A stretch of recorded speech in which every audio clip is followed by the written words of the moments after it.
Hello. प्रणाम मित्रों। आज मैं वीडियो बना रहा हूँ। इसको सुन के आपको लगेगा कि अब तक मैं जिस खांचे में फिट किया गया था उससे बिल्कुल अलग हटके है,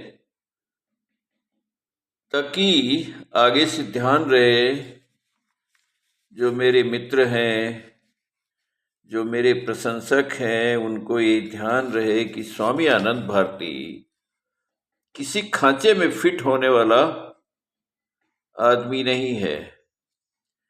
क्योंकि ना मैं किसी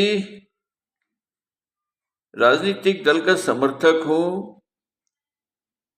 हाँ, मैं जो राजनीतिक दल ठीक काम करता है उसका मैं समर्थक हूं, और जो गलत है देश के लिए, राजनीति के लिए, उसका मैं विरोधी हूं।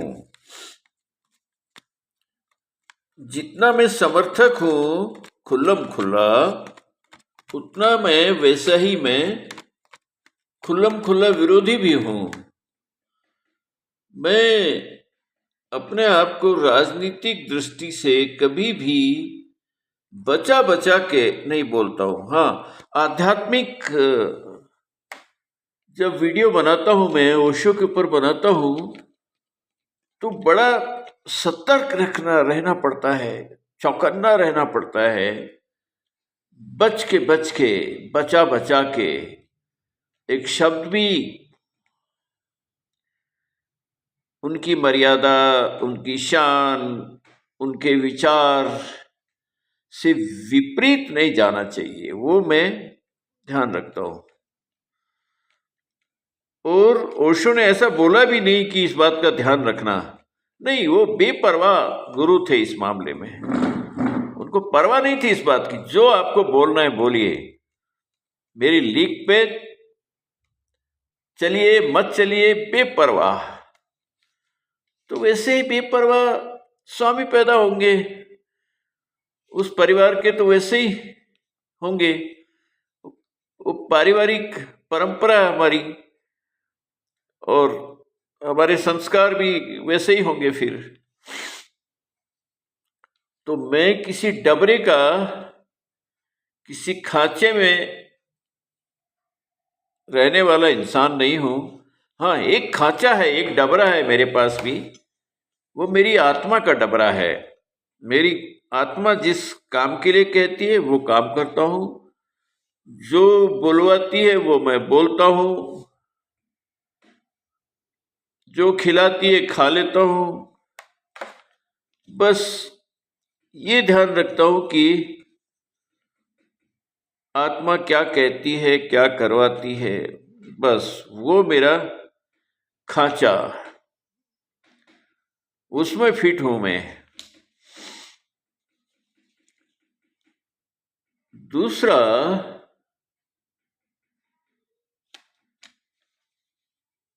आत्मा ये कहती है कि जो पुराने जमाने के जो नैरेटिव गढ़े हुए हैं, हिंदुओं को बर्बाद करने के लिए थे वो सब, लेकिन इतने सूक्ष्म तरीके से बर्बाद करने की विधियां निकाली गई थी बेईमान और बदमाश, भ्रष्ट और मक्कार पॉलिटिशियंस के द्वारा, कि वो हिंदुओं को नजर ही नहीं आया।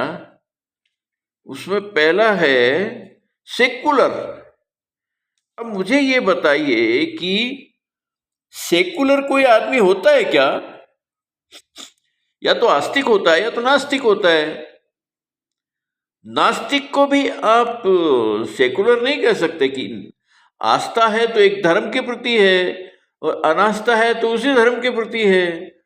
उसको सब धर्मों के प्रति तो कोई नास्तिक ढूंढना मुश्किल।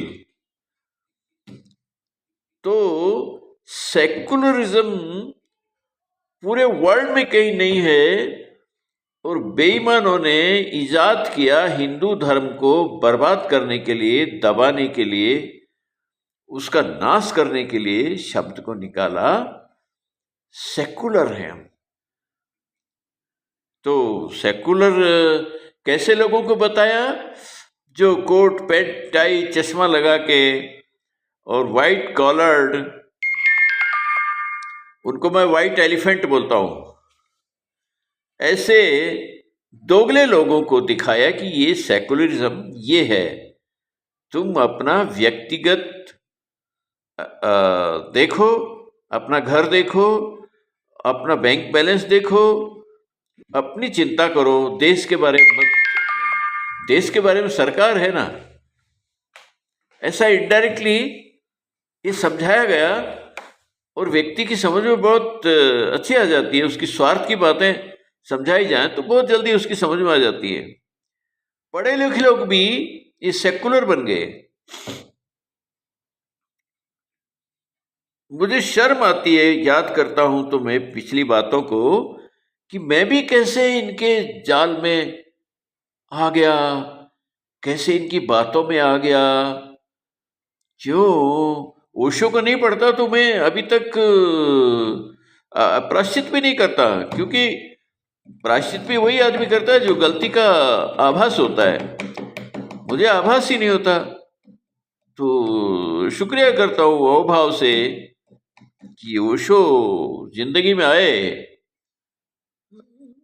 तो ये प्रायश्चित करना, ये अफसोस करना अपने ऊपर आ गया। दूसरा, सेकुलर के साथ साथ में सबका साथ सबका विकास। अब आइए गांव में, मैं मेरे गांव में जाके ये कहूं कि सबका साथ सबका विकास का मैं तो पर्यायवाची हूं भाई। मैं तो यहाँ रिटायर होके आ गया, अब सबके साथ में सबका साथ लेके सबका विकास करूंगा। वहां मेरे दुश्मन बैठे हैं, मेरे अपने सगे भाई, तो वो क्या कहेंगे? वो कहेंगे स्वामी जी जरा सोच समझ के बोलो, तुम सबका साथ सबका विकास करोगे, तुम्हारा भाइयों का भी विकास होगा, और वो पहले से ही तुम्हारे पे भारी पड़ रहे हैं, तो इनका विकास करोगे तो और भारी पड़ेंगे। एक छोटा सा एग्जाम्पल दिया मैंने। और ये बीजेपी को क्या है, नरेंद्र मोदी को क्या पट्टी पढ़ाई हुई है। मुझे आश्चर्य होता है, नरेंद्र मोदी भी ओशो को पढ़ते हैं, लेकिन वो पढ़ते ही हैं, वो उसमें डूबे नहीं है। जिस दिन डूबेंगे उस दिन उनको पता चलेगा कि क्या गलती कर रहे हैं। दुश्मन का विकास, मैं बहुत सोच समझ के बोल रहा हूँ और बहुत प्रामाणिकता से बोल रहा हूँ, बहुत विश्वास और बहुत भरोसे के साथ बोलता हूँ कि राजनीति का ये मतलब नहीं है कुर्सीबाजी के चक्कर में तुम देश के दुश्मनों का भी विकास करने लगो। Not at all. आपको वो नैरेटिव बनाने पड़ेंगे जो गलत लोगों का साथ नहीं। मैं किसी मुस्लिमों का विरोध नहीं कर रहा हूं यहां पे। मेरी स्पष्ट मान्यता है कि इनमें जो अच्छे लोग हैं, व्यापार करते हैं, काम धंधा करते हैं, नौकरी करते हैं, उसमें भी कुछ लोग अच्छे हैं, आधे लोग अच्छे हैं उनमें भी। तो और कुछ धंधे इनके ऐसे हैं, काम धंधे ऐसे हैं कि उनके बिना हिंदुओं का काम नहीं चले। वो रेस्टोरेंट को छोड़ देना, ये फल बेचना और ये होटल में खाना, ये इनको छोड़ देना। इसमें ये थूक वूक पेशाब मिलाते हैं, सख्त विरोध करता हूँ। ये बदमाशी इनको भारी पड़ेगी आगे आगे। इनसे जो काम करते हैं, भाई पंचर लगाते हैं तो उसमें क्या थूक लगाएगा, लगा दो, वो ट्यूब में थूक लगाएगा। मेरे कोई खाने की चीज़ थोड़ी ले रहे हैं। या मैकेनिक है, या मोटर मैकेनिक है, या बाइक मैकेनिक है, स्कूटर मैकेनिक है, उसमें क्या थूक लगाएगा। ऐसा काम इनके पास है, उसके बगैर हमारा काम नहीं चलेगा। इसलिए सबका विरोध हम नहीं कर सकते, सबको एक डंडे से नहीं हाँक सकते। लेकिन जो गद्दार है, वो हिंदू हो, मुस्लिम हो, सिख हो, ईसाई हो, वो किसी कीमत पे बर्दाश्त नहीं किया जाना चाहिए। उसका तोड़ तो निकालना पड़ेगा। नरेंद्र मोदी नहीं तो किसी और मोदी को इसका तोड़ निकालना पड़ेगा। हिंदुओं की जो उपेक्षा की जा रही थी कि फिल्म इंडस्ट्री में देखो क्या नैरेटिव घड़ते थे वो, और फिल्म इंडस्ट्री एक गुंडे के इशारे पे चल रही है कि हिंदू बच्चे, गरीब बच्चे इंडस्ट्री की तरफ मुंह उठाने की हिम्मत ना करें, ऐसा क्रैश कर दो, उनको मार दो। ये चल रहा है और ये सरकारों को दिखाई नहीं देता, ये अंधों को दिखाई नहीं देता। योगी जी को कैसे दिखाई दे रहा है, कैसे दिखाई दिया जब सुशांत का मर्डर हुआ, उसी के बाद ही योगी जी ने डिसाइड किया था और फिल्म इंडस्ट्री नोएडा में बन रही है। उनको दिखाई दिया, बाकी लोगों को क्यों दिखाई नहीं देता? अपने देश में होके अपने गरीब बच्चों की रक्षा नहीं कर सकते और गुन गाया जा रहा है, इंडस्ट्री एक गुंडे के इशारे पे चल रही है। क्या हो रहा है? ये सरकारों का काम है कि जो ऑर्गेनाइज क्राइम है, गुंडे हैं, माफिया है, इनको कंट्रोल करने का सरकार का काम है, कोई मेरा आपका काम नहीं है। तो ये सब करना पड़ेगा। हिंदुओं की उपेक्षा अब नहीं चलेगी कि एक पत्थर दिखाया और ये आमिर टिंगा जो है, ठिगना, 4 फुट का हीरो बना फिरता है, 2 कौड़ी का है। ये हिंदू धर्म का सबसे ज्यादा सत्यानाश इसी ने किया है। ये दोगला, वो चादर चढ़ाने पे तो कुछ बोलता नहीं है और दूध चढ़ाने के ऊपर इसको पेट में दर्द होता है। इसको जवाब अभी मिलने लग गया, अभी इसके मुंह में दही जमा हुआ है। और एक सांड बन के घूम रहा था ये सल्लू, अभी क्या हो गया? इसको एक हनक थी, ये दाऊद के इशारे के ऊपर एक हनक चला रहा था ये इंडस्ट्री में कि बस आई एम द बॉस, और अब ये छुपता फिर रहा है। अभी विश्नोई ने एक ही हुंकार मारी है अभी, तो अभी ये बिल में घुसा बैठा है। ये कोई हीरो टाइप लोग नहीं है, इनको दबंग बोलते हैं। ये फिल्म का नाम हो गया तो ये इनका नाम होगा क्या? काहे के दबंग? ये 2 कौड़ी के गुंडे ये सांड की तरह घूम रहे हैं। ये 2 कौड़ी के लोग हैं और एक सदी का महानायक जिसको बोलते हैं, एक नंबर का नालायक आदमी। मुझे तो एलर्जी है उस आदमी की शक्ल देख के। उसका प्रोग्राम टीवी में कभी देखता हूं तो मुझे उसके एडवर्टाइजमेंट आते हैं तो मुझे उसकी शक्ल से नफरत हो गई। एक नंबर का दोगला आदमी, और हिंदू बच्चों की रक्षा करने में उसने लेश मात्र रुचि नहीं दिखाई, कभी 2 शब्द नहीं बोले। सुशांत के मर्डर के ऊपर कुछ शब्द बोला? दिशा सालियान के मर्डर के ऊपर कुछ बोला? कुछ नहीं। दही जमा के बैठ जाए इतने स्वार्थी लोग, तो इनको हम सदी का नायक सर पे बैठा के घूमेंगे क्या? ये पैरों में पड़ने के भी लायक नहीं है, इनको ठोकर मारने को भी दिल नहीं करता। ऐसे ऐसे लोगों को ये मीडिया सदी का नायक बना देता है, नालायकों को। क्योंकि मीडिया को पैसा में दो, गधे को बाप बना लेंगे।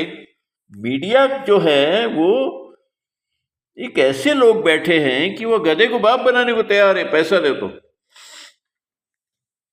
इस देश का मीडिया कोई मीडिया नहीं है, सब पैसे बनाने वाले लोग मीडिया में जाएंगे तो यही होगा। मीडिया, जापान का मीडिया देखिए आप, यूरोप का मीडिया देखिए आप, कुछ लोग वहां भी गड़बड़ है, लेकिन ज्यादातर जो सिद्धांत हैं मीडिया के, उनकी रक्षा करते हैं। लेकिन इंडिया में वो चीज नहीं है, यहां तो बस हाय पैसा। तो हिंदुओं की उपेक्षा फिल्म इंडस्ट्री में बर्दाश्त नहीं होगी, राजनीति में भी बर्दाश्त नहीं होगी। और ये जो पत्थरबाज लोग हैं, इनकी हिम्मत तो देखो कि राम की यात्रा जा रही है और तुम वहां पत्थरबाजी। अरे तुम्हारी हिम्मत कैसे हो गई? ये निखट्टू लोगों की सरकार है। ये सिस्टम बिल्कुल निखट्टू लोग बैठे हुए हैं इसमें। इसमें पुलिस भी है, आईपीएस भी है, उनके ऊपर बैठे हुए आईएएस भी हैं। उनको भी एक बार झकझोरना पड़ेगा। ये जो लॉबी है आईएएस और आईपीएस की, ये ठीक नहीं है। इनमें भी बड़े सेलेक्टिव थ्योरीज फिट कर रखी है।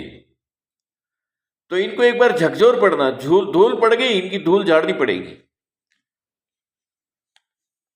हिंदुओं की उपेक्षा अभी भूल जाओ।